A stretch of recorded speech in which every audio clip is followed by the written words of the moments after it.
This episode is sponsored by Spotify. Sign up for your $1 per month trial and start selling today at shopify.com/Kwame. Go to shopify.com/Kwame. That's shopify.com/Kwame. Hear your first this new year with Shopify by your side. So when you think about the Chris Duffy greatest hits, what would that soundtrack look like? Oh, wow. I am not sure that I'm a band that has a greatest hits. I might be like a 2-hit wonder. You know what I mean? Like my band is like, people are like, oh, I've heard of them. A greatest hits album. That's a little ambitious. I don't think that they put out a greatest hits album.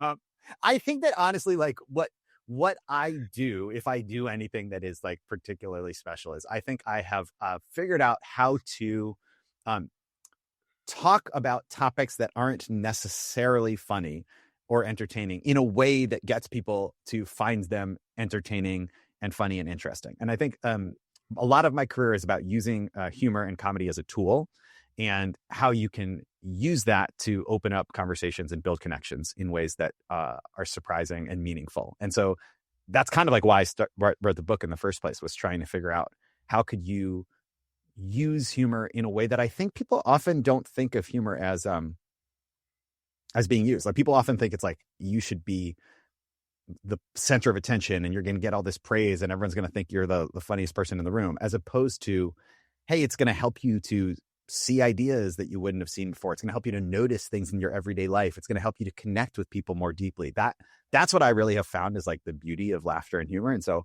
I think that's kind of my greatest hit, is trying to get people to that. Well, damn, that's a pretty good hit, Chris. Thank you. That's a pretty good hit. And for you, how much do you think with this skill is nature versus nurture? I think that a lot of it is nurture. I think that we're probably born with some level of how much we feel comfortable in social situations and with how much we naturally are playful or not. But I just really believe that being funny and laughing and experiencing the world in ways where you see its delight, that those are skills that you can build. And I think that I think you see this with kids. Like, I think the vast majority of kids are so good at playing and laughing and having fun. And a lot of adults, we learn that, like, well, that's kid stuff. That's not adult stuff. So I think a lot of it is actually just like stripping away the lessons that you've learned about what you're supposed to be like. That's fascinating. It's funny because when we mature, as we get older, there's a lot of learning that happens that's necessary and helpful. But then there's also a lot of unlearning that happens unintentionally, where we unlearn how to be spontaneous, how to have fun, how to embrace humor. And what I love about your content is that you use it in such a sophisticated way, where the things that you say and do, it's genuinely funny, but also genuinely insightful. And I think that's one element of humor that is truly not fully appreciated, where you think about humor as a tool to convey messages and to convey meaning. So, yeah, tell us more about that. Well, yeah, I think actually, and especially it's interesting to me to talk to you because you come from like a negotiation and a business background. I think like this is one of the big misconceptions that people have, right? Is that I think people often think that, like, if I look perfect, if I am flawless and I am impressive and I'm serious, people will like me more and they will respect me more and I will be more successful. And I think that people who are actually really successful and actually really innovative and actually really smart will all tell you that that's actually not the case. That, like, the more that you can admit that you kind of are confused or are a bit of a mess or don't have it all figured out, that those are the moments that let you unlock the connection with the other person, the ability to make some sort of innovative discovery, or the ability to go deeper in a relationship that could pay off professionally or personally. So I think we just have this like confused idea about how we will succeed, and that confused idea involves like seriousness, when in fact it's like I'll give you a concrete example, which is the thing when I was doing research for the book, the study that I came across that I have thought about the most was a study that these psychologists did about job applicants. And they had research assistants pretend to be applying for this job. And then they had regular people evaluate them and say who they thought was the most capable and who they thought would be the best candidate for the job. And they had people who were very not qualified come in, pretend to come in and be qualified. And everyone said, yeah, those people aren't good for the job. And then they had people who were extremely qualified come in. Of course, people said those people are better than the unqualified people. But the thing that really stuck with me is the people who were rated the highest were really competent, really capable, and had just spilled a cup of coffee on their shirt. Yeah. So they were like, I'm such a mess. I can't believe I just spilled coffee all over myself. People loved those people. They liked them more than the person who was capable, confident, and had not poured coffee on themselves. They actually rated them as higher in skills and competence and likability. And so to me, like, this is the thing. It's not like you should deliberately pour hot coffee all over your body before you go into a job interview, but it's that is not a disaster. That the part where that makes you like human and fallible actually is a strength, not a weakness. I agree 100%. And I think it's just the recognition that humans like humans, but at the same time, those same humans are afraid of appearing human to other humans, which is strange. Yes. Right? You know, and it's so funny because when you think about the people that you actually like their humanity, not just their accomplishments and achievements. But then when we think about projecting what it is about us that other people would like, we say, well, it has to be the accomplishments and achievements, especially in the business world. And so I think there's a lot of there's an interesting blend of confidence and humility that's required to show your humanity. Yes. And so for the people who are listening, who are saying, okay, Chris, all right, I'm starting to vibe with you, but how do I become more comfortable showing my humanity, especially in serious circumstances? You know, okay, I'm going to steal an idea here that's actually not mine. It is not from like my book or my research. I'm stealing an idea from my wife, which is she is like, in our relationship, she's the professional one. She's the one who like has a job that is a serious job. I'm like a professional buffoon who plays make-believe on stage. So the thing that she's taught me about is this idea of selective vulnerability, which is the idea that you, especially as a leader, you want to be vulnerable, but you have to be selective about where you do that. So here's an example, right? Is if your company is going through a hard time and you're not growing anymore, it's possible there will be layoffs. What people do not want from the leader is for you to get up there and to start crying and go, I have no idea what's going to happen. Oh no, this is really bad. And I just have no clue. And I did not expect this, right? Like that is vulnerable, but that is not going to inspire confidence or any sort of calm or sense of security in the people below you. Now, what is instead a more selective way to be vulnerable might be to talk to everyone and say, hey, I acknowledge things have been going really well and I believe in us and we have hit a roadblock. And I'll be honest, I don't know exactly how we are going to overcome this roadblock, but I know that we are going to. And I just want you to know that we are in this together, right? Like that is that's still being vulnerable, still acknowledging it, but it's a much different way of presenting it. And I think the same thing is true with humor, right? It's like, you don't want a neurosurgeon who comes in and goes, boy, my hands are shaky these days. Oops, hey, good luck today. Like you'd be like, I want a new doctor. But you also don't want a doctor who like comes in and pretends like you are just a piece of meat, right? Like you want someone who acknowledges your humanity and who can maybe like joke around with you in a way that makes you feel at ease. So I think it's really context dependent. It's moment dependent. It's relationship dependent. But it is like put yourself out there in a way that brings the community together rather than makes it about you. I think that's brilliant. And you're spot on. And I agree with you 100%. And at the same time, I recognize that the balance is very difficult because it's like a blend of art and science, right? So the art would be the context dependent element of it. Who's in the audience? What are their personality types? What's your personality type? What brand of humor works for you? Yeah. But then also the science of psychological safety and whatnot.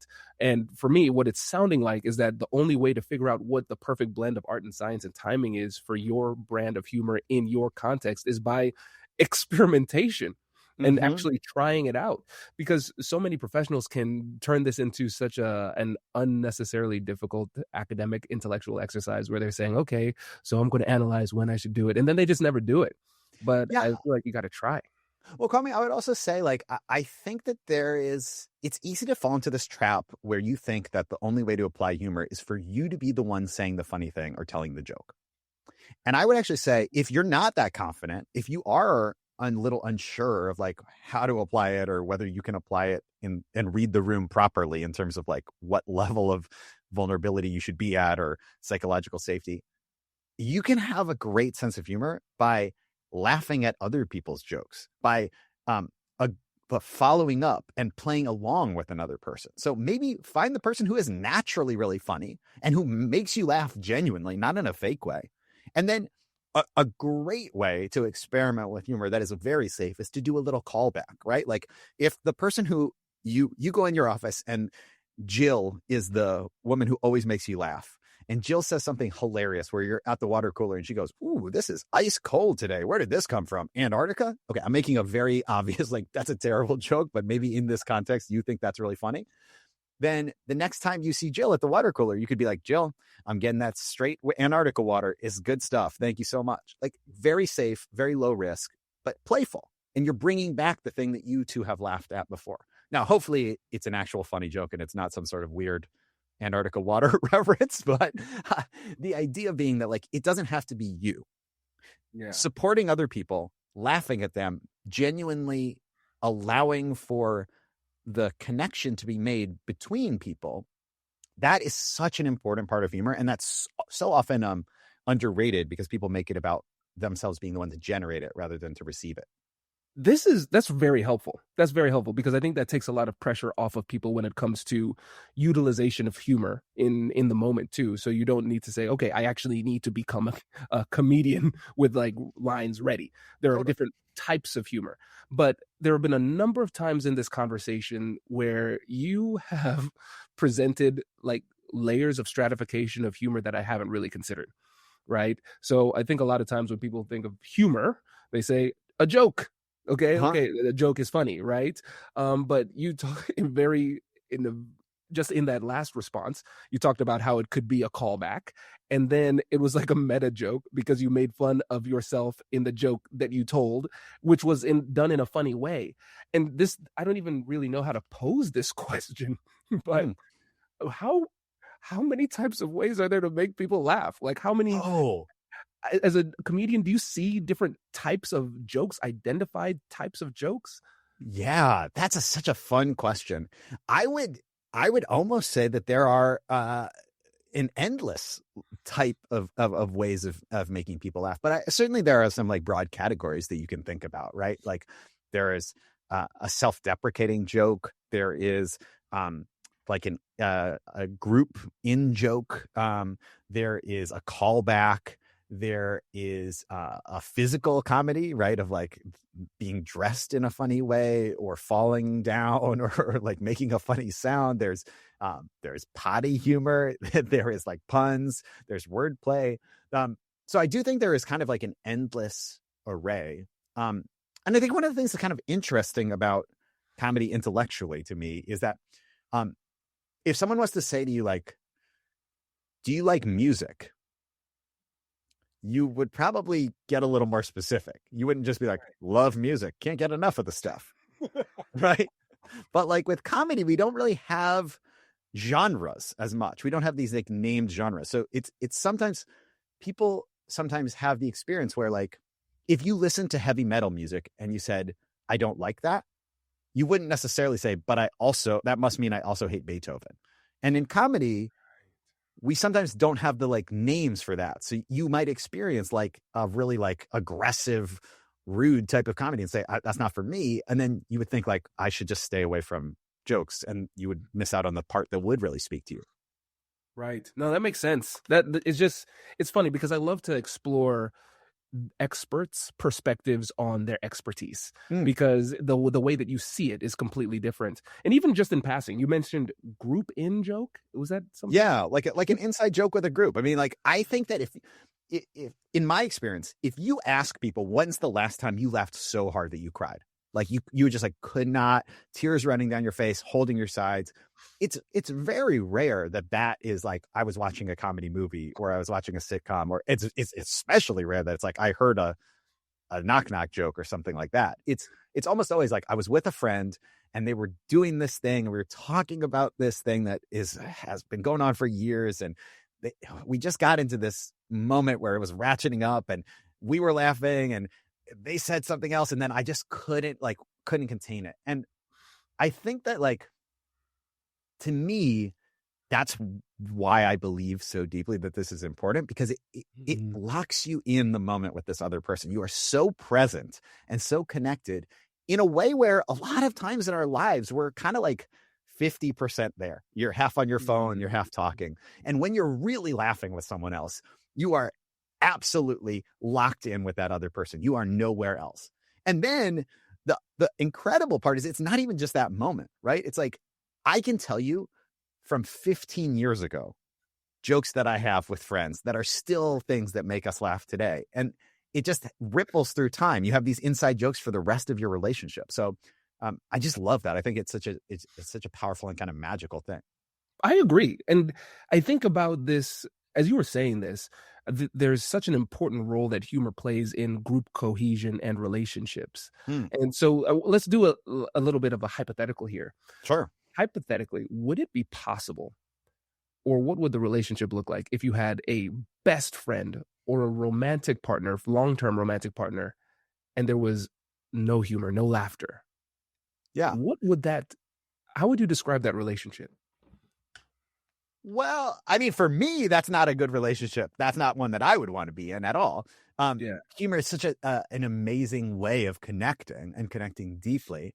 I think that, like, you might want to be in a relationship where the humor was dialed a little down. You want like something calmer and just always like low key. That I can imagine a person who would want that. That it now is not me. I do think that, like, if you genuinely had none, I think you're just missing out on such an incredible tool for connection. Because one is, any relationship, whether it's romantic or otherwise, you're going to experience friction. You're going to experience conflict. And humor is an incredible way of releasing tension. It's an incredible way of taking the, like, struggle between two people and releasing it, like cleaning that all out. And then you laugh and you're back together. It's also, like I said, it's this incredible way of being really present with another person when you're laughing together. But it also just creates these real bonds between you. And, something that I think, again, putting this in a business context, this is fun for me because I actually I don't often talk to, like, business world people, and you're such an impressive example of that. So it's cool to put it in that context. Like, I think if you were the leader of a company, you would think about corporate culture. Mm-hmm. And actually, culture exists in all of our relationships, in our friend groups, in our romantic relationships. And I think that humor is a really powerful way to build that culture, to say, like, hey, even if it's just something really silly, like a lot of couples have like their own little words or language where they're like, oh yeah, like squiggles in our relationship, that's what we call the mustard that you put on the hot dog. Oh yeah, give me more squiggles, and it's like, oh yeah, that's not a thing that everyone else says, huh? Yeah, that's just our little word. And that, it's not like everything has to be this giant laugh out loud joke, but like having your own little language, having your own little phrases, that is a way of using humor to connect, to me, like that playfulness and fun. And I just think if you had none of that, you're leaving a tool in the toolbox then. And why would you do that? Agreed. I feel like it would be having a car without tires. Yeah. I mean, it's like, okay, I think it's a car. Yeah, technically it's a car. It's not going anywhere. Because as we started talking, I started to realize, wait a second, this humor isn't just something that's nice to have.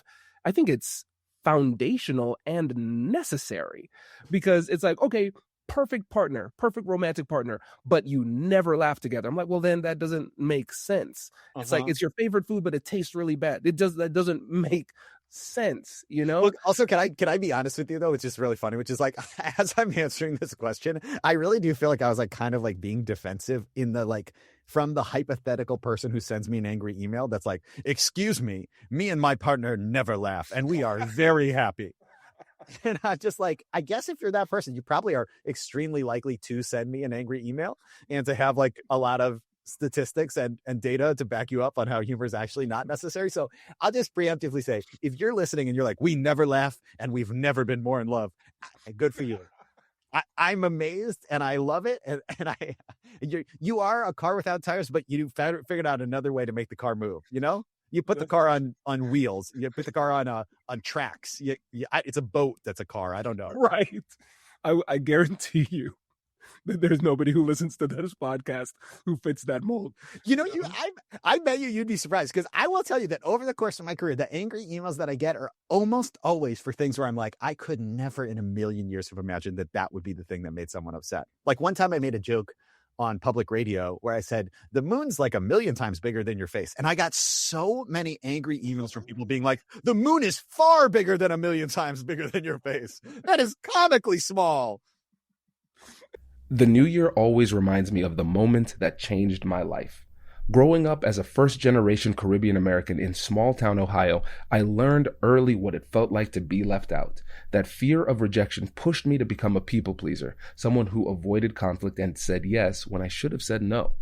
But everything shifted when I discovered negotiation, because I realized that confidence isn't something you're born with. It's a skill that you build. And that belief is what eventually led me to start the American Negotiation Institute. And here's why I'm telling you this. A lot of people are walking into the new year with an idea that they've been sitting on for a while, something they know they could build but haven't acted on yet. The new year isn't magic. It just gives you permission to start. If that's you, 2026 is a great year to stop overthinking and start building. And the smartest move early on is removing friction. That's why I recommend starting with Shopify. Shopify gives you everything you need to sell online and in person. Millions of entrepreneurs have already made the leap, from first-time founders to global brands. You get hundreds of clean, customizable templates to match your brand. Shopify's built-in AI tools help you to write product descriptions, headlines, and even edit product photos, so you're not stuck staring at a blank screen. Marketing is built in too. You can create an email and social campaigns that reach customers wherever they scroll. And as you grow, Shopify grows with you. More orders, new markets, all managed from one dashboard. If confidence is a skill you build, execution is too. And having the right platform makes that a lot easier. In 2026, stop waiting and start selling with Shopify. Sign up for your $1 per month trial and start selling today at shopify.com/Kwame. Go to shopify.com/Kwame. That's shopify.com/Kwame. Hear your first this new year with Shopify by your side. It's comically small. At least he found the humor in the joke, right? That's so funny. But it's true. I think we often just trivialize humor and just say it's something that's nice to have, and then we go like a day without laughing, and we don't identify that as, hey, maybe there's something off. Well, let me ask you that. Let me ask you this: what role does humor play in your life right now? I mean, it's consistent in all of my relationships. Whether it's the folks on my team, I think people are very surprised in business negotiations. People are laughing. One of the best pieces of feedback I got when I was mediating. So I mediated hundreds of cases, and this might not surprise you, but when people are mediating, it's not like the highlight of their day. Right? They're not like, oh, fantastic, my litigation has gotten to the point of mediation. That's not how it feels. Forward to this. I was hoping it would get here. I didn't want an easy, smooth. I didn't want a resolution that was quick. Right, exactly. So people are just like not happy. But my supervisor said, I don't know how you do it, but you regularly have people laughing. Regularly. And it's like, well, the worst day of their year. Like, how do you do it? And I think for me, when it comes to persuasion, when it comes to tough conversations, the humor has played a massive role in it, because it makes people more relaxed. It makes people trust you more. And I think especially if you're somebody like me as the mediator, if I have more power, it leads to psychological safety when somebody's willing to be a little bit self-deprecating under the circumstances too. And then First of all, stipulation for the audience: my TEDx talk was not as funny as Chris's. Okay, it was not. But I strategized with my talk where I had like 3 main points that I wanted to make, and right before each of those main points, I put a joke in right before it, because I know that when people are, and I might be off. You're the expert here, because I was thinking psychologically, okay, if I can get the person to have this limbic response, because we always think about the amygdala as something that generates negative emotions, but it also is positive emotions as well, that leads to less critical thought. So the person will be less resistant to this major point right after a laugh line, and so it's not just incorporated organically, conversationally through my relationships, negotiations, mediations, conflicts, but also with intentionality. If I have time to prepare right before I make a major point, I'm going to put that joke in, because it endears you to the audience, but also opens their minds. Yeah, I think it's a really important point, and a really like functional piece of humor is that again, it's just attention, right? Like we've all listened to someone talk and kind of drifted off and been like, yeah, and it's not like you're deliberately losing focus, but you just kind of do. And then when you laugh, once again, it like rockets you back into, okay, here we are. I'm having fun, but I'm paying really close attention. And so that if you want to get people to pay attention to the point, making them laugh right before, they're definitely going to listen to what you say right afterwards. And I do think that laughter can open people up to the possibility of a new idea. I mean, George Carlin talked about how if you laugh, you can plant a tiny seed within that laugh in people's brains, and that can then become the thought of something new. So I think you've hit that. And I also think that something I've noticed just in this conversation, I mean, you and I hadn't met before, but one of the reasons I think humor is worth encouraging people who don't think of themselves as funny to practice and to bring more into their lives is because I just think it's a good people skill. And something I've really noticed that you do is, you're listening really closely, but then you say something, you affirm, you're like, wow, I love that point, or, oh, I agree, and here's something else. And so that the listening closely to someone else, the affirming them, and then building on what they say, that is kind of core to making something funny together, to having a laughter in a moment. It's also core to having a good conversation. So you do that as an interviewer, you do that in conversations, but that's also what's going to let us laugh together if we're talking at a party that has nothing to do with being recorded. Amazing. Well, thank you. First of all, I appreciate that. And this is really powerful too, because it shows how the fundamental skills that we talk about on this podcast are really conducive to layering on humor on top of it. If you're listening attentively, you're paying attention, you're being aware of your circumstances, the context, and everything. It's not just about finding opportunities to make great points, but also you can make humorous observations and get people to laugh and relax. Here's something that I think people can experiment with too. I have found that often people think that like the only way to get a laugh is to have some sort of clever quip, right? To have kind of like an Oscar Wilde witticism. Here's something that I would encourage you to do. Next time you're at a big event, a concert is probably the easiest way to think about this, but you're at a big event. There's a lot of people in a room and there's one person talking. If someone in the audience sneezes and the person on stage says, "Bless you," you're going to find out that a lot of people in that room laugh. There's nothing funny about that, right? But like at a concert, someone sneezes, the person on stage, the singer goes, "Bless you." People laugh. And I am always kind of amazed by this. And the reason is because so much of what we actually think of as funny is just about acknowledging the reality in the room, right? Like that just happened. We're all on the same page. That happened. It doesn't have to be like saying "bless you" when someone sneezes is in no way identifiable as a joke. And yet it provokes laughter because it just affirms that we're all on the same page. So a lot of what you can do is just say like, "Hey, you're in the room with me. We're both seeing this. It's very hot in here. Oh boy, you and Kwame are agreeing a lot. Wow." Like it's just like, I've said the word radical 6 times. People will laugh. You're so right every time. So I think if people are struggling to be funny, the best thing they could do is like host an event during allergy season and get people to sneeze it. Carry around pepper in your pocket and throw pepper into people's faces. Exactly. This guy's on fire. Yeah. I realized that there are like 2 ways of making humor, like when you write the humor and when you acknowledge something that is going on. Mm-hmm. So when you're writing humor, as Kwame said, he writes jokes. How can you write a joke, especially when you're in a storytelling or telling something that is really difficult to say? How do you write a joke for us, right? For people who don't know how to write. So I think there's a lot of there's like kind of like some formulaic things that make jokes work, right? Jokes are very scientific in a way that like an actual joke, and I'm talking about like a joke that is kind of like set up punchline.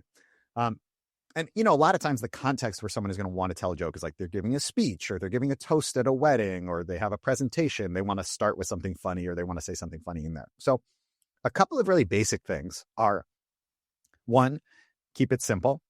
The cleaner that the joke is, the funnier it's going to be, right? So like very clear premise. I was walking down the street and you're never going to believe what I saw. Everyone gets it. You don't need a whole story. That. And then whatever the thing that you're going to say is funny, you want to end with the funniest word, right? So it's like a man was playing a kazoo. Ending on kazoo is a funny word. It's less funny if you say, there was a guy playing a kazoo walking down the street. And then the other piece that people often forget is like, you have to just pause a little bit so that the laughter can fill the space. A lot of laughter is like the social lubricant that fills silence. So that's kind of the most basic part. As far as actually what your joke should be, I think that the two kind of safest things you can do are make a joke that is about yourself, or make a joke that is about some sort of shared reality. And so this is where, like, because really good humor is specific, it's not general, and it's also like context dependent. I can't really say to you, like, in any context, the best thing to make a joke about is if you say, like, did you know blue whales have teeth? People will be like, okay, why are you talking about whales? But what I can say is, like, acknowledging the reality of the room, right? So, like, hey, I people who are just listening won't be able to understand this, but Simone has a beautiful video set up right now, but he also his background is pitch black. So if Simone wanted to make a joke, an easy thing that he could make a joke about would be like, well, got to leave and go back into the void that I live in. Or, oh, sorry, I got to leave. Outer space called. It's like acknowledging that we're all seeing that he has absolute darkness behind him. And then he's going to make some joke about the shared reality. That's a safe joke. It's not going to offend anyone else. And it's also like, we all see it, but we haven't commented on it. That's the kind of thing that you can say. So, if you're making a joke at a wedding, right? Like, anyone who knows my family knows blank. That's a safe way to start a joke. It's a shared thing that people understand. This is so powerful. And what's funny is, as you're going through this, I'm starting to understand why some of the jokes that I've had in the past have landed. I couldn't understand why, because I built my keynote out of kind of like a comedian building stand-up. Mm-hmm. So before I got to where I am now, I was doing versions of this keynote for free or very cheap, but just getting as many reps in. And I would kind of play around with the punchlines and timing and things like that. And I kind of just built it through force, but without actually intelligently understanding the mechanics of humor. So since you're here, if we were thinking, because you talked about like setup, punchline, these little things that I think for you are like feel obvious, to me they're mind-blowing. Like on the funniest word, like I never would have thought that. But a major part of my keynote, I never understood why this worked, was I would tell this story. And again, it's a business context, so I don't think the expectations are lower for me. They're not expecting me to be funny. But I would tell a story, and I told the story. The story was always good. But then I remember one time, just as a throwaway line, it was a parenting story where I did something that worked, and then I paused for a little bit and said I was a little bit pissed, even though it worked. And people just died laughing. I was like, why was that funny? Like, why did that make it funny? But again, it's the pause and then the waiting for the punchline. So what are some of the simplest things that every comedian knows that most of us normal civilians don't, that could elevate our humor?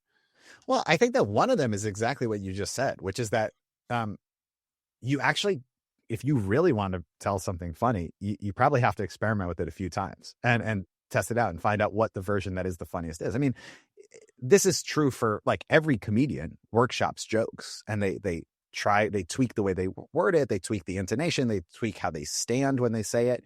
But that's something that kind of sounds like, okay, sure. Yeah. If you're a professional comedian, you're going to do that.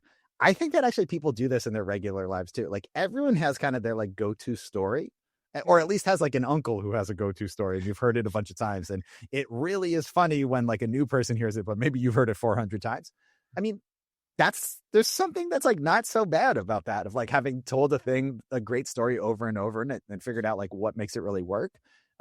So I think paying attention in those moments to like you saying, hey, when I added this line, people really responded. In some ways, you just like can only figure that out through experimenting and through telling it to other people. But some of the things, if you're trying to like for the first time and you want to just get as close to a success as you can, I would say like clarity. What people often want in a stand-up joke, which is also true of what people want in a story or a conversation, is you want for you to understand it, you want for it to be interesting, and you want for the person's opinion on it to be clear. So it's like, I have this story, here's how I felt about it, here's what happened. And if you add those three things together, you at least get something interesting, right? It's if it's you telling me a story about like, I went to my kid's school and they had brought a live sheep into the school. That is unusual. So, okay, cool. There's something there. It's not just a regular thing. But what makes it funny or special is then your opinion on it. I was so excited that there was a live sheep at the school. I was furious. They brought a live sheep into the school. I was terrified. They brought a live sheep into the school. Like, those are three really different options. And one of them may be funnier and one of them may be more interesting and one of them may be sadder or weirder. So that's something you can kind of experiment with. Brilliant. This is it's so funny because it's unlocking my understanding for why I laugh at certain things. Mm-hmm. For me, humor is always kind of, it's like magical, because sometimes you just find yourself responding in this way and you can't help it and you don't fully understand why. So this is really interesting, seeing why it's funny. Yeah, and I also don't want to take away the magic of it, right? Like, I think like I don't want humor to be like taken down fully to like the nuts and bolts where you can just assemble it and in the lab and it's just going to work. I think like there is something really magical about being connected to another person and laughing and finding something together. So I think that's a thing.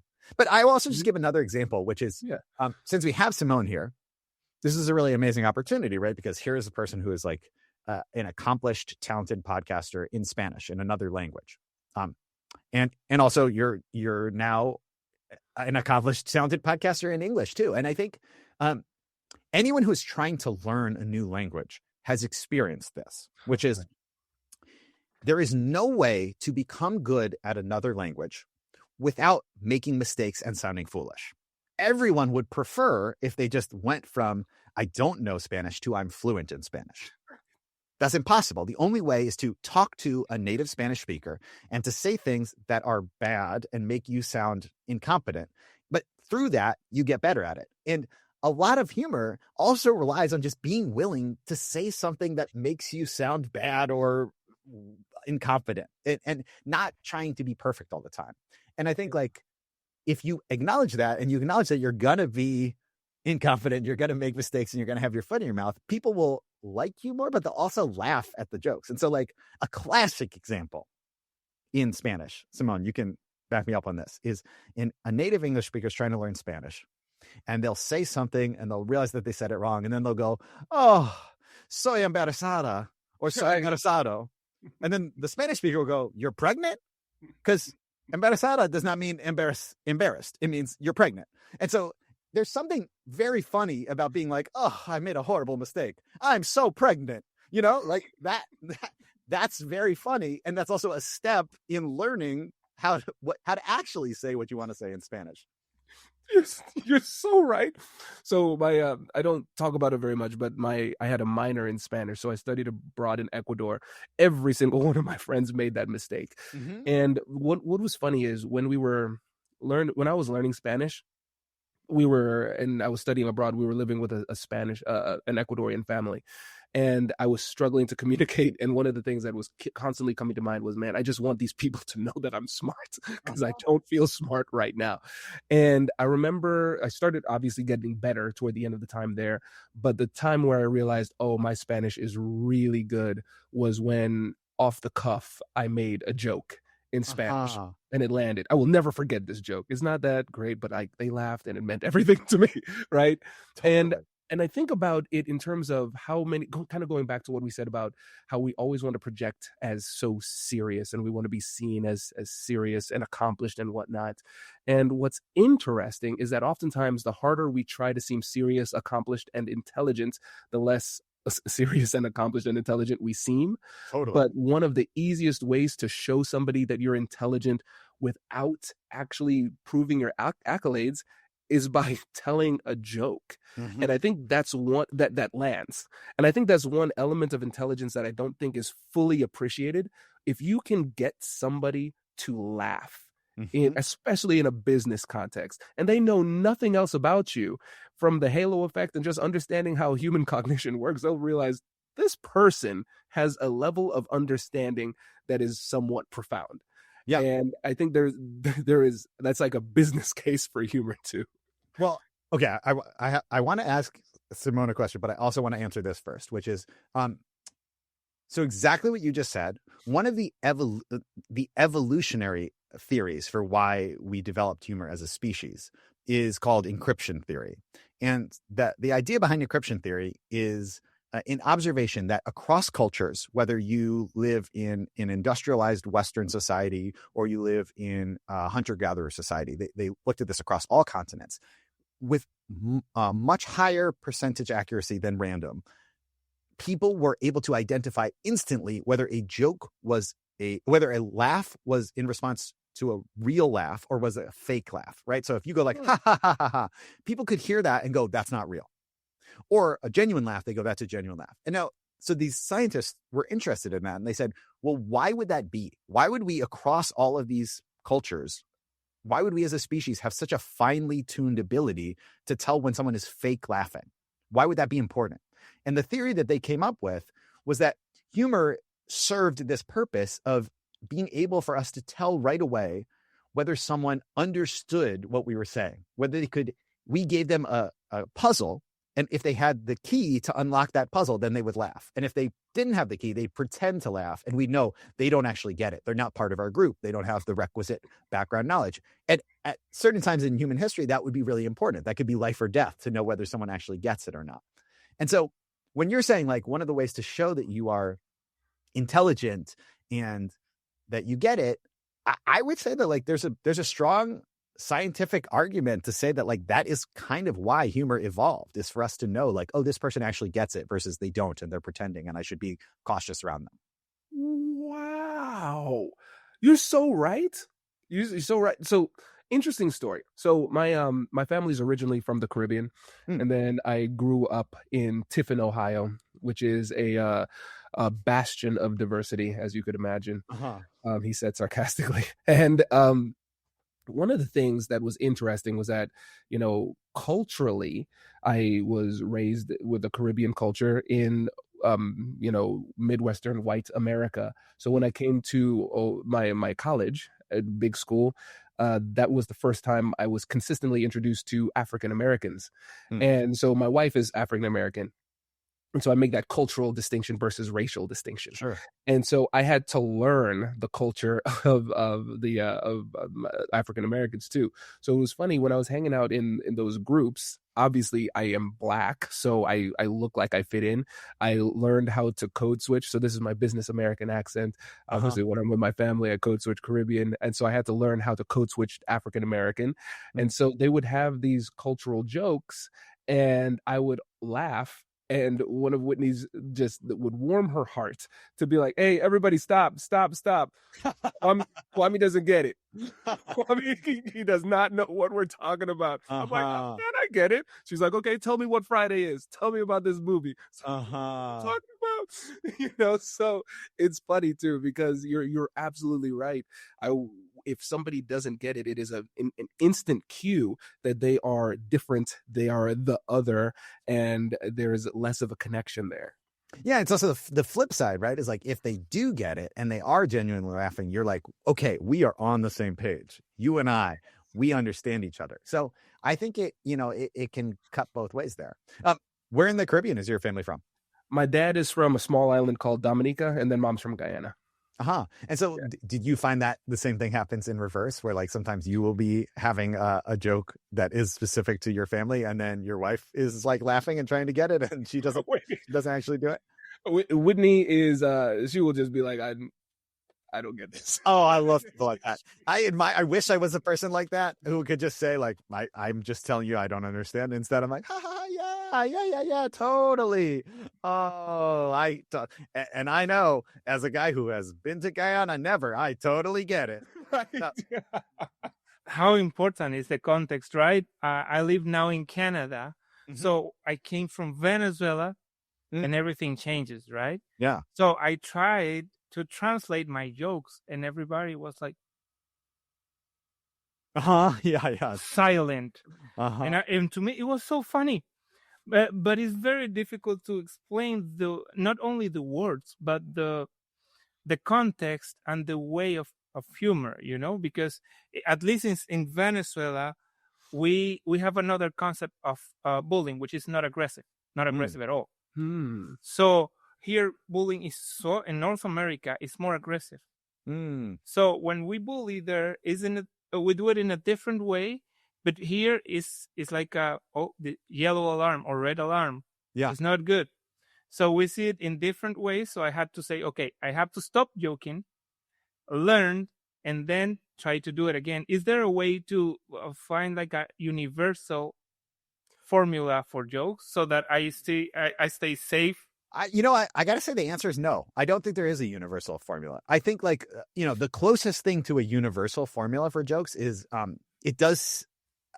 I think pretty much every culture has some version of laughing at physical comedy, right? So like the burping, farting, tickling, right? Like that's kind of universal, but that doesn't mean that it's always right for you to do, right? Like I wouldn't be like, I moved to Canada and I used to tell these like witty quips in Spanish that all my Venezuelan friends got. And now all I do is go, hey, listen to this.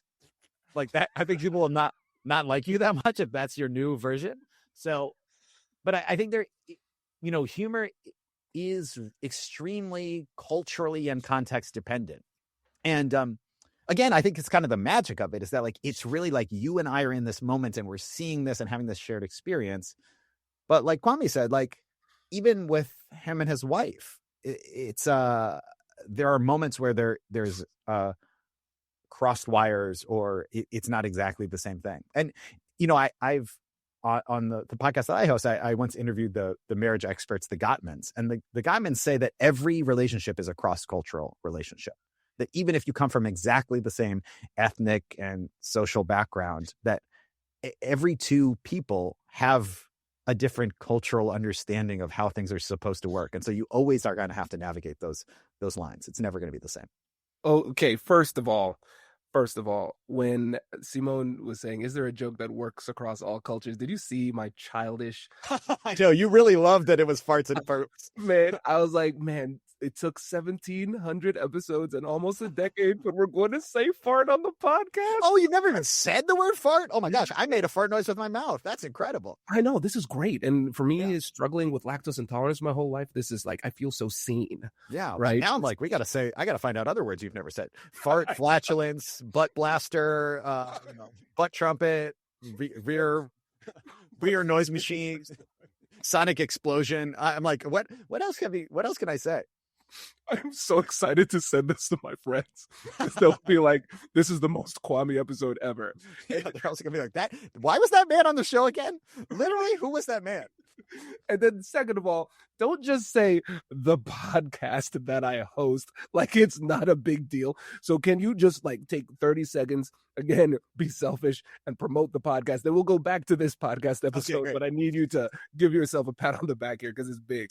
Yeah, so I host a show called How to Be a Better Human for TED. And we are about to go into our 6th year of doing the show. And basically the premise of the show is there are these people who've given these TED Talks and have these really brilliant ideas, but like, what would a regular person do to put those ideas into place in their life? And the reason Ted hired me as a comedian is because I think using the tools that we've talked about here, I'm able to be like, okay, you're so smart, but like, how would I actually do that? Like, I don't actually know how. It's so cool that you have figured out a way to like be really successful in business and that it always works. But like, I'm struggling to get a callback from my job interviews. So like, how do you actually do that?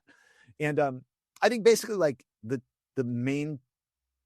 show, if you listen to How to Be a Better Human, it's not cut for laughs. It's not like going for comedy. But I think the tool of comedy that I use in it is being willing to ask a question that might make me look silly or foolish, and being willing to be laughed at because it can bring us to a deeper understanding or a more interesting place of connection. So, and that's one that I think, again, like I wish more people did in their regular lives. Yeah, and actually, to that point, Chris, that's one of the brilliant skills of great negotiators too, because they are willing to ask the stupid question, using air quotes aggressively here, stupid question. But a lot of times that's the thing that unleashes and unlocks the information that everybody needs, but is afraid to ask for. That's really interesting. Yeah, I mean, I'm curious about that, right? Like, how much of negotiation is about trying to get the other person to look good versus trying to get you to look good? It's a big part of it.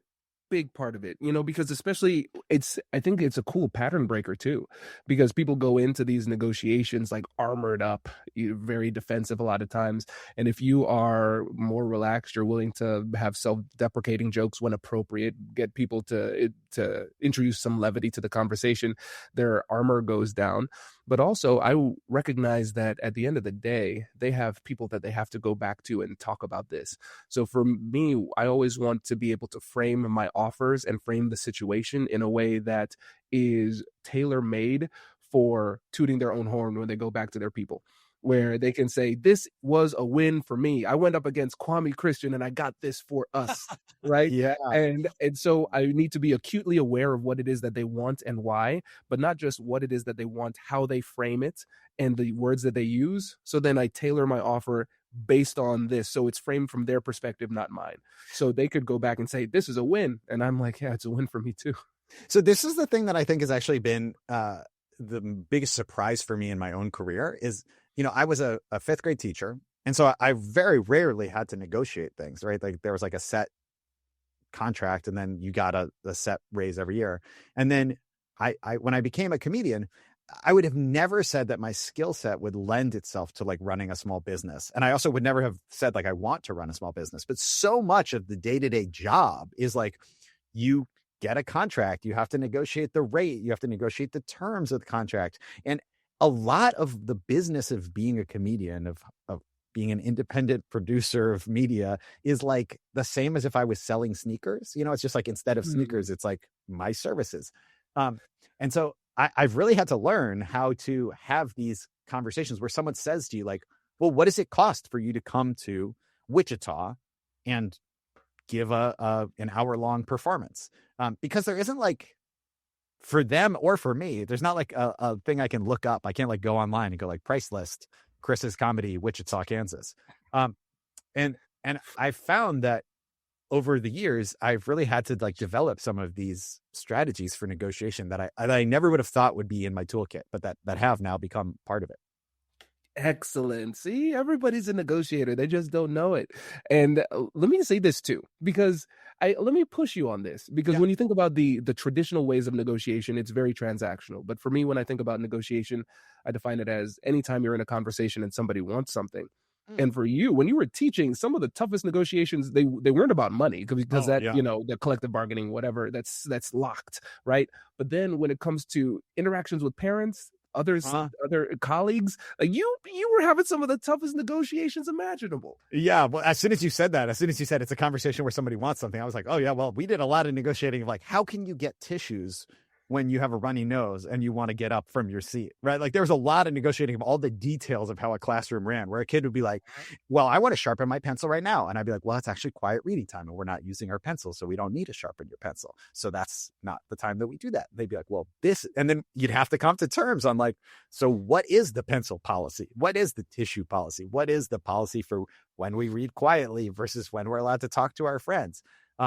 There was a lot of negotiation. I never had thought about it as negotiating there. And I'll tell you what, those are the hardest people to negotiate against, because when you are negotiating with a child who is in your class, they got nothing to lose. They are willing to go. They're willing to go hard on the negotiating mat. No doubt. I'll tell you, man, when I've done trainings in the past, the educators, they've been the hardest ones because the scenarios that they come up with are so challenging. It's like, okay, so I got an angry parent and they're mad. And the reason that they're mad is because their kid lied about what happened. And I've got 5 minutes to do this before the bell rings. How do I diffuse that situation? I'm like, I don't know, with extreme difficulty. It's really I just had like a post-traumatic flashback to like that exact same thing where it's like I'm calling a parent and I'm going like, yes, your son had his fists in his shirt mimicking a woman's breasts and was saying, I'm walking, and they're bouncing up and down. And she's saying, well, that's not what he's saying happened. I'm like, well, I was there and it was pretty clear. And he was saying it very loudly. So that is why we had the conversation. And I do have to go, but let's talk more about what is not an appropriate way to use your fists inside of your shirt. Okay, got to go. It's hilarious. It's hilarious because it's not me, right? And isn't that one of the humor calculations? Pain plus distance equals humor. Yeah, one of the famous kind of phrases in comedy is tragedy plus time equals comedy. Something happens, and in the moment it is sad and intense and overpowering, but that as you get some distance from it with time, that you can look back and see the ridiculousness or absurdity or comedy within it. And that often that's actually like the most powerful comedy can come from looking back. Amazing. Well, this is great. And let me end it with this. I know we've been having a lot of fun, but I think there's just a really important question to ask. So hypothetically, if you had a hexagon, what would you name it? Oh, great question. You know, I think I'm gonna name it Kwame based on this. Oh, thank you. You've earned the hexagon. This is great. See, listen. So you see what I did here? This was a group in joke. If you don't know this joke, everybody check out his TED Talk, and then also a callback. You see, you taught me. This is a short period of time. I'm learning. I'm honored. You are my star pupil. The pupil has become the master. So let's do it. There you go. This is great. Okay, now it is promotion time. I want you to land this. So humor me. Hypothetically, if there was a book that somebody should be reading, what should that book be? That's a great question. It should be literally called Humor Me, as you said at the beginning of this question. I wrote a book called Humor Me. It comes out January 6th, 2026. So it is available for pre-order if you are listening before January 6th, and it is available for regular order if it's after January 6th. And it's a book full of ways that you can have more laughter in your day-to-day life and all the practical ways that you can apply that and build those muscles. Amazing. Chris, thank you so much for joining us. Really, thank you so much for having me. This was such a pleasure. Kwame, Simone, I really just appreciate you having me on the show. Boom.